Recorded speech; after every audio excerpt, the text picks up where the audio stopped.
परमात्मने नमः। श्रीमद्भगवद गीता अथ चतुर्दशोऽध्यायः। पिछले अनेक अध्यायों में योगेश्वर श्री कृष्ण ने ज्ञान का स्वरूप स्पष्ट किया। अध्याय 4 के 19वें श्लोक में उन्होंने बताया कि जिस पुरुष द्वारा संपूर्णता से आरंभ किया हुआ नियत कर्म का आचरण क्रमशः उत्थान होते होते इतना सूक्ष्म हो गया कि कामना और संकल्प का सर्वथा शमन हो गया, उस समय जिसे वो जानना चाहता है उसकी प्रत्यक्ष अनुभूति हो जाती है। उसी अनुभूति का नाम ज्ञान है। 13वें अध्याय में ज्ञान को परिभाषित किया। अध्यात्म ज्ञान नितत्वम तत्व ज्ञानार्थ दर्शनम। आत्मज्ञान में एक रस स्थिति और तत्व के अर्थ स्वरूप परमात्मा का प्रत्यक्ष दर्शन ज्ञान है। क्षेत्र क्षेत्रज्ञ के भेद को विदित कर लेने के पश्चात ही ज्ञान है। ज्ञान का अर्थ शास्त्रार्थ नहीं, शास्त्रों को याद कर लेना ही ज्ञान नहीं है। अभ्यास की वो अवस्था ज्ञान है जहां वो तत्व विदित होता है। परमात्मा के साक्षात्कार के साथ मिलने वाली अनुभूति का नाम ज्ञान है। इसके विपरीत सब कुछ अज्ञान है। इस प्रकार सब कुछ बता लेने पर भी प्रस्तुत अध्याय 14 में योगेश्वर श्री कृष्ण कहते हैं कि अर्जुन, उन ज्ञानों में भी परम उत्तम ज्ञान को मैं फिर भी तेरे लिए कहूंगा। योगेश्वर उसी की पुनरावृत्ति करने जा रहे हैं, क्योंकि शास्त्र सुचिंतित पुनि पुनि देखिए। भली प्रकार चिंतन किया हुआ शास्त्र भी बार बार देखना चाहिए। इतना ही नहीं, ज्यों ज्यों आप साधन पथ पर अग्रसर होंगे, ज्यों ज्यों उस इष्ट में प्रवेश पाते जाएंगे, त्यों त्यों ब्रह्म से नवीन नवीन अनुभूति मिलेगी। ये जानकारी सद्गुरु महापुरुष ही देते हैं। इसलिए श्री कृष्ण कहते हैं, मैं फिर भी कहूंगा। श्री भगवान उवाच।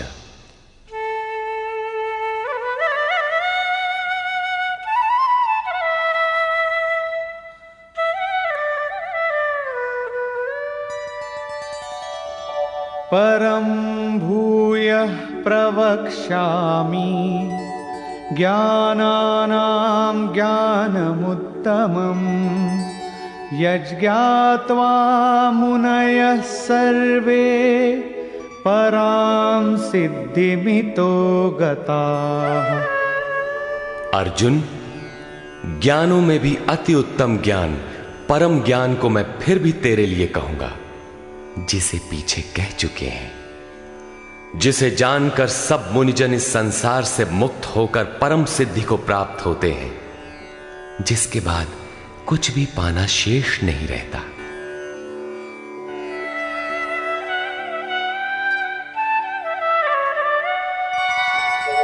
इदं ज्ञानमुपाश्रित्य मम साधर्म्यमागताः सर्गेऽपि नोपजायन्ते प्रलये न व्यथन्ति च। इस ज्ञान को उपाश्रित्य, इस ज्ञान का नजदीक से आश्रय लेकर क्रिया से चलकर पास पहुंचकर मेरे स्वरूप को प्राप्त हुए लोग सृष्टि के आदि में पुनः जन्म नहीं लेते और प्रलय काल में अर्थात शरीरांत होते समय व्याकुल नहीं होते, क्योंकि महापुरुष के शरीर का अंत तो उसी दिन हो जाता है जब वो स्वरूप को प्राप्त होता है। उसके बाद उनका शरीर रहने का एक मकान मात्र रह जाता है। पुनर्जन्म का स्थान कहां है जहां लोग जन्म लेते हैं? इस पर श्री कृष्ण कहते हैं,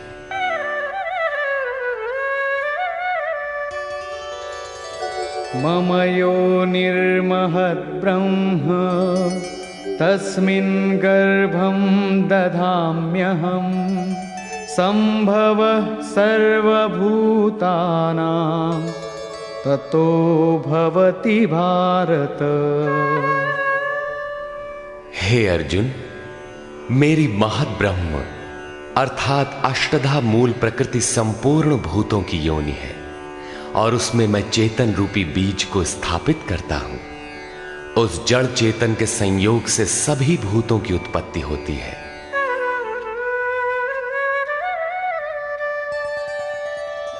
सर्वयोनिषु कौन्तेय मूर्तयः सम्भवन्ति याः तासां ब्रह्ममहद्योनिः अहं बीजप्रदः पिता।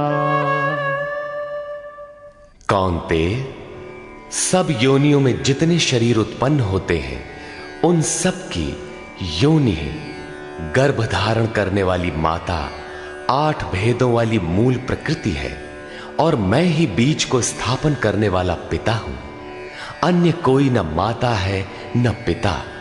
जब तक जड़ चेतन का संयोग रहेगा, जन्म होते रहेंगे, निमित्त तो कोई न कोई बनता ही रहेगा। चेतन आत्मा जड़ प्रकृति में क्यों बंध जाती है? इस पर कहते हैं,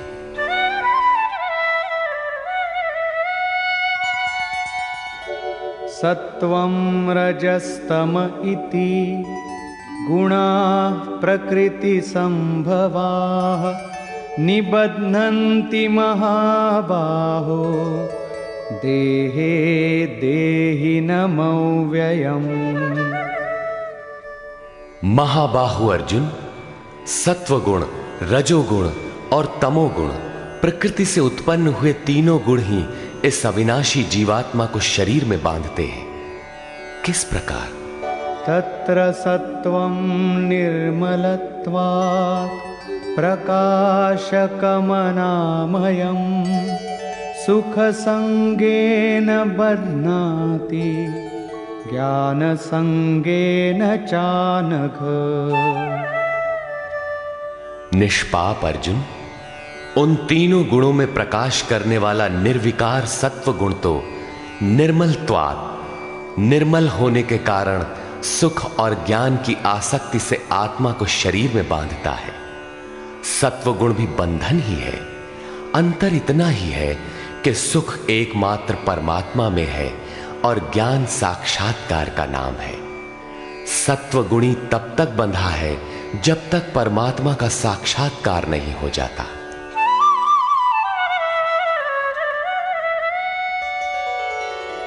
रजो रागात्मकं विद्धि तृष्णासंगसमुद्भवम् तन्निबध्नाति कौन्तेय कर्मसंगेन देहिनम्। हे अर्जुन, राग का जीता जागता स्वरूप रजोगुण है। इसे तू कर्म संगेन, कामना और आसक्ति से उत्पन्न हुआ जान। वो जीवात्मा को कर्म और उसके फल की आसक्ति में बांधता है। वो कर्म में प्रवृत्ति देता है। तमस्त्वं ज्ञानजं विद्धि मोहनं सर्वदेहिनां प्रमादालस्य निद्राभिः तन्निबध्नाति भारत। अर्जुन, समस्त देहधारियों को मोहने वाले तमोगुण को तू अज्ञान से उत्पन्न हुआ जान। वो इस आत्मा को प्रमाद अर्थात व्यर्थ की चेष्टा, आलस्य की कल करेंगे और निद्रा द्वारा बांधता है। निद्रा का अर्थ यह नहीं कि तमोगुणी अधिक सोता है, शरीर सोता हो ऐसी बात नहीं। या निशा सर्वभूतानां तस्याम जागर्ति संयमी। जगत ही रात्रि है। तमोगुणी व्यक्ति इस जगत रूपी निशा में रात दिन व्यस्त रहता है, प्रकाश स्वरूप की ओर अचेत रहता है। यही तमोगुणी निद्रा है जो इसमें फंसा है, सोता है। अब तीनों गुणों के बंधन का सामूहिक स्वरूप बताते हैं। सत्वं सुखे संजयति रजः कर्मणि भारत ज्ञानमावृत्य विद्यतु तमः प्रमादे संजयत्युत। अर्जुन, सत्वगुण सुख में लगाता है, शाश्वत परम सुख की धारा में लगाता है। रजोगुण कर्म में प्रवृत्त करता है और तमोगुण ज्ञान को आच्छादित करके प्रमाद में अर्थात अंतःकरण की व्यर्थ चेष्टाओं में लगाता है। जब गुण एक ही स्थान पर एक ही हृदय में है तो अलग अलग कैसे विभक्त हो जाते हैं? इस पर योगेश्वर श्री कृष्ण बताते हैं,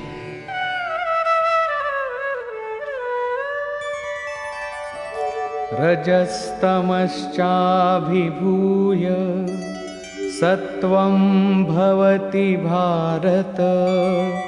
रजः सत्वं तमश्चैव तमः सत्वं रजस्तथा। हे अर्जुन, रजोगुण और तमोगुण को दबाकर सत्वगुण बढ़ता है, वैसे ही सत्वगुण और तमोगुण को दबाकर रजोगुण बढ़ता है तथा इसी प्रकार रजोगुण और सत्वगुण को दबाकर तमोगुण बढ़ता है। ये कैसे पहचाना जाए कि कब और कौन सा गुण कार्य कर रहा है? सर्वद्वारेषु देहेऽस्मिन् प्रकाश उपजायते। ज्ञानं यदा तदा विद्यात् विवृद्धं सत्वमित्युत। जिस काल में इस शरीर तथा अंतःकरण और संपूर्ण इंद्रियों में ईश्वरीय प्रकाश और बोध शक्ति उत्पन्न होती है, उस समय ऐसा जानना चाहिए कि सत्वगुण विशेष वृद्धि को प्राप्त हुआ है तथा लोभ प्रवृत्तिरारंभः कर्मणामशमः स्पृहा। रजस्येतानि जायन्ते विवृद्धे भरतर्षभ। हे अर्जुन, रजोगुण की विशेष वृद्धि होने पर लोभ, कार्य में प्रवृत्त होने की चेष्टा, कर्मों का आरंभ, अशांति अर्थात मन की चंचलता, विषय भोगों की लालसा, ये सब उत्पन्न होते हैं। अब तमोगुण की वृद्धि में क्या होता है? अप्रकाशो प्रवृत्तिश्च प्रमादो मोह एव च। तमस्येतानि जायन्ते विवृद्धे कुरु नंदन। अर्जुन, तमोगुण के बढ़ने पर अप्रकाशः, प्रकाश परमात्मा का द्योतक है। ईश्वरीय प्रकाश की ओर न बढ़ने का स्वभाव, कार्यम कर्म, जो करने योग्य प्रक्रिया विशेष है, उसमें अप्रवृत्ति, अंतःकरण में व्यर्थ की चेष्टाओं का प्रवाह और संसार में मुग्ध करने वाली प्रवृत्तियां, ये सभी उत्पन्न होते हैं। इन गुणों की जानकारी से लाभ क्या है? यदा सत्वे प्रवृद्धे तु प्रलयं याति देहभृत्। तदोत्तमविदां लोकान् अमलान् प्रतिपद्यते। जब ये जीवात्मा सत्व गुण की वृद्धि काल में मृत्यु को प्राप्त होता है, शरीर त्याग करता है, तब उत्तम कर्म करने वालों के मल रहित दिव्य लोकों को प्राप्त होता है तथा रजसि प्रलयं गत्वा कर्म संगिषु जायते। तथा प्रलीनस्तमसि मूढ़योनिषु जायते। रजोगुण की वृद्धि होने पर मृत्यु को प्राप्त होने वाला कर्मों की आसक्ति वाले मनुष्यों में जन्म लेता है तथा तमोगुण की वृद्धि में मरा हुआ पुरुष मूढ़ योनियों में जन्म लेता है, जिसमें कीट पतंगादि पर्यंत योनियों का विस्तार है। अतः गुणों में भी मनुष्यों को सात्विक गुणों वाला होना चाहिए। प्रकृति का यह बैंक आपके अर्जित गुणों को मृत्यु के उपरांत भी उन्हें आपको सुरक्षित लौटाता है। अब देखें इसका परिणाम। कर्मणः सुकृतस्याहुः सात्विकं निर्मलं फलं रजसस्तु फलं दुःखम् अज्ञानं तमसः फलम्। सात्विक कर्म का फल सात्विक, निर्मल सुख, ज्ञान और वैराग्यादि कहा गया है। राजस कर्म का फल दुख और तामस कर्म का फल अज्ञान है।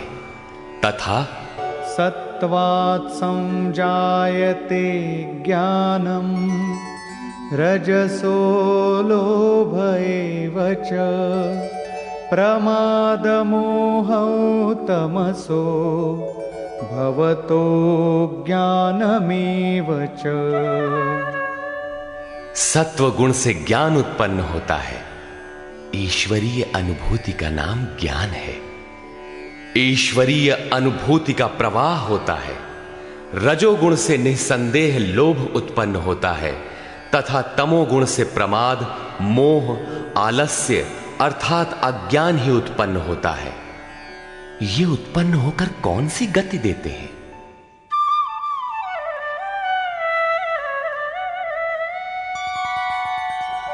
ऊर्ध्वं गच्छन्ति सत्त्वस्था मध्ये तिष्ठन्ति राजसाः जघन्यगुणवृत्तिस्था अधो गच्छन्ति तामसाः।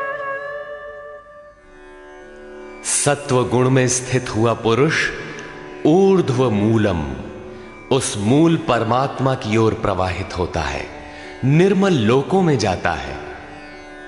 रजोगुण में स्थित राजस पुरुष मध्यम श्रेणी के मनुष्य होते हैं, जिनके पास न सात्विकम विवेक वैराग्य ही होता है और न अधम कीट पतंग योनियों में जाते हैं, बल्कि पुनर्जन्म को प्राप्त होते हैं।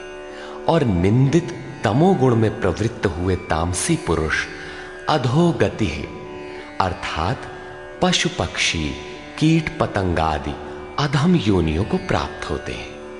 इस प्रकार तीनों गुण किसी न किसी रूप में योनि के ही कारण हैं। जो पुरुष गुणों को पार कर लेते हैं वे जन्म बंधन से छूट जाते हैं और मेरे स्वरूप को प्राप्त होते हैं। इस पर कहते हैं,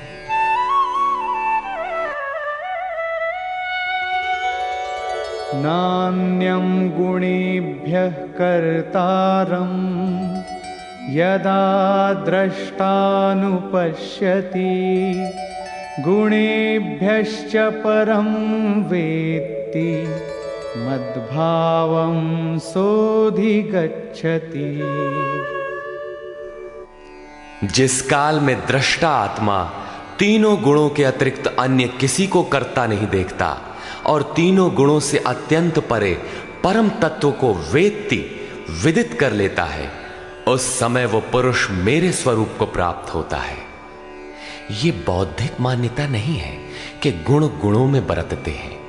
साधन करते करते एक ऐसी अवस्था आती है जहां उस परम से अनुभूति होती है कि गुणों के सिवाय कोई करता नहीं दिखता।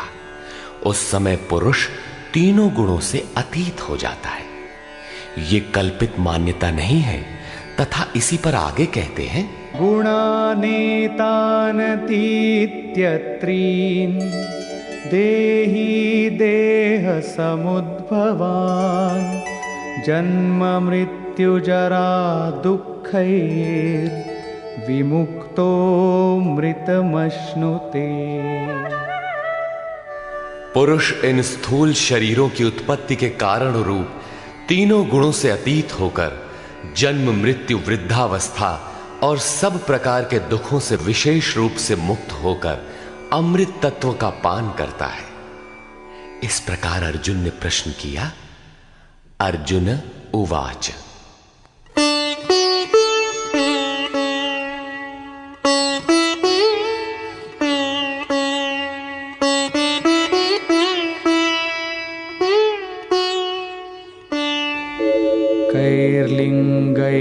स्त्रीन् गुणानेतान् अतीतो भवति प्रभो किमाचारः कथं चैतान् स्त्रीन् गुणानतिवर्तते। प्रभु, इन तीनों गुणों से अतीत हुआ पुरुष किन किन लक्षणों से युक्त होता है और किस प्रकार के आचरणों वाला होता है तथा मनुष्य किस उपाय से इन तीनों गुणों से अतीत होता है। श्री भगवान उवाच।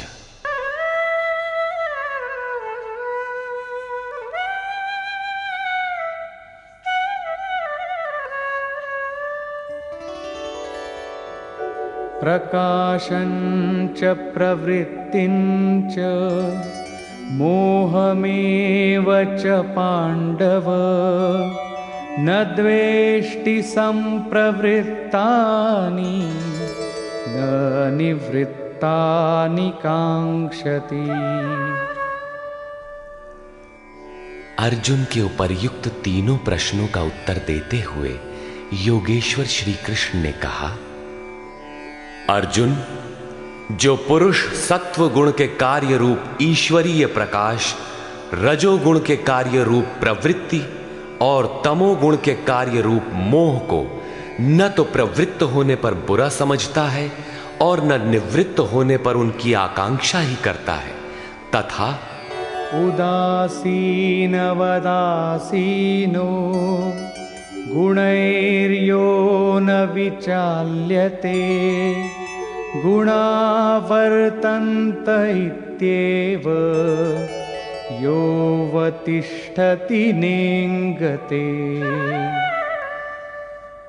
जो इस प्रकार उदासीन के सदृश स्थित हुआ गुणों द्वारा विचलित नहीं किया जा सकता, गुण गुण में ही बरतते हैं, ऐसा यथार्थतः जानकर उस स्थिति से चलायमान नहीं होता, तभी वो गुणों से अतीत होता है।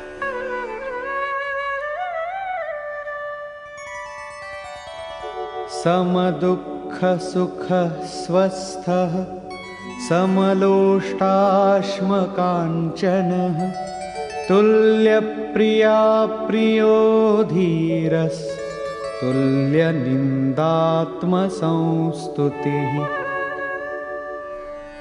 जो निरंतर स्वयं में अर्थात आत्मभाव में स्थित है, सुख और दुख में सम है, मिट्टी पत्थर और स्वर्ण में भी समान भाव वाला है, धैर्यवान है, जो प्रिय और अप्रिय को बराबर समझता है, अपनी निंदा तथा स्तुति में भी समान भाव वाला है, और मानापमानयोस्तुल्यस् तुल्यो मित्रारिपक्षयोः सर्वारंभ परित्यागी गुणातीतः स उच्यते।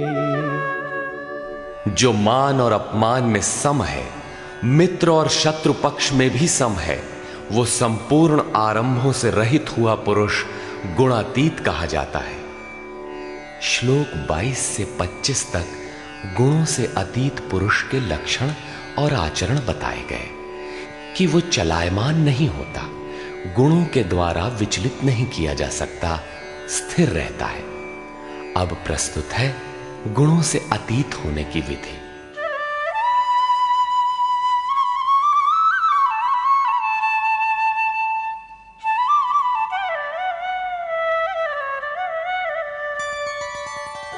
मां चयो व्यभिचारेण भक्तियोगेन सेवते सगुणान् समतीत्यैतान्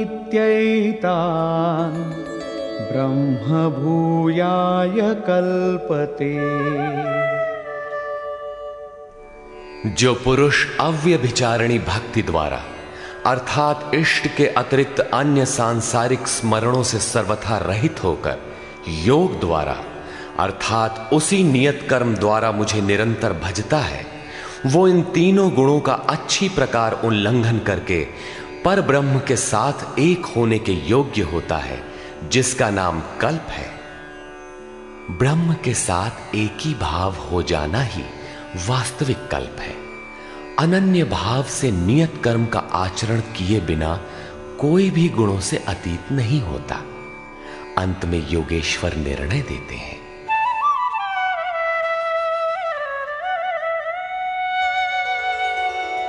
ब्रह्मणो हि प्रतिष्ठाहम् अमृतस्याव्ययस्य च शाश्वतस्य च धर्मस्य सुखस्यैकान्तिकस्य च।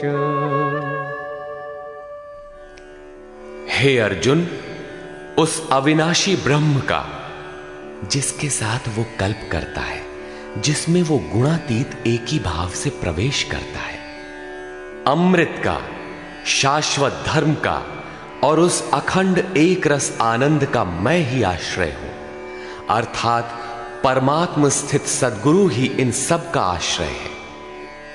श्री कृष्ण एक ही योगेश्वर थे। अब यदि आपको अव्यक्त अविनाशी ब्रह्म, शाश्वत धर्म, अखंड एक रस आनंद की आवश्यकता है तो किसी तत्व स्थित अव्यक्त स्थित महापुरुष की शरण लें। उनके द्वारा ही यह संभव है। निष्कर्ष, इस अध्याय के आरंभ में योगेश्वर श्री कृष्ण ने कहा कि अर्जुन, ज्ञानों में भी अति उत्तम परम ज्ञान को मैं फिर भी तेरे लिए कहूंगा, जिसे जानकर मुनिजन उपासना के द्वारा मेरे स्वरूप को प्राप्त होते हैं। फिर सृष्टि के आदि में वे जन्म नहीं लेते, किंतु शरीर का निधन तो होना ही है। प्रकृति से ही उत्पन्न हुए रज, सत्व और तम तीनों गुण ही इस जीवात्मा को शरीरों में बांधते हैं। वे जिससे मुक्त होते हैं उसका स्वरूप बताते हुए योगेश्वर ने कहा कि अष्टधा मूल प्रकृति गर्भ को धारण करने वाली माता है और मैं ही बीज रूप पिता हूं। अन्य न कोई माता है न पिता। जब तक ये क्रम रहेगा तब तक चराचर जगत में निमित्त रूप के कोई न कोई माता पिता बनते रहेंगे, किंतु वस्तुतः प्रकृति ही माता है, मैं ही पिता हूं। इस पर अर्जुन ने 3 प्रश्न किए कि गुणातीत पुरुष के क्या लक्षण हैं, क्या आचरण है और किस उपाय से मनुष्य इन 3 गुणों से अतीत होता है। इस प्रकार योगेश्वर श्री कृष्ण ने गुणातीत पुरुष के लक्षण और आचरण बताए और अंत में गुणातीत होने का उपाय बताया कि जो पुरुष अव्यभिचारिणी भक्ति और योग के द्वारा निरंतर मुझे भजता है वो तीनों गुणों से अतीत हो जाता है। अन्य किसी का चिंतन न करते हुए निरंतर इष्ट का चिंतन करना अव्यभिचारिणी भक्ति है। यदि आपको अखंड एक रस आनंद, शाश्वत धर्म अथवा अमृत तत्व की आवश्यकता है तो इन सब की प्राप्ति के स्रोत एकमात्र नारायण है, सद्गुरु है। इस प्रकार योगेश्वर श्री कृष्ण ने अपने को सबका आश्रय बताते हुए इस 14वें अध्याय का समापन किया, जिसमें गुणों का विस्तार से वर्णन है। अतः ओम तत्सदिति श्रीमद्भगवद गीता सूपनिषत्सु ब्रह्म विद्यायाम योग शास्त्रे श्री कृष्णार्जुन संवादे गुणत्रय विभाग योगो नाम 14 अध्यायः।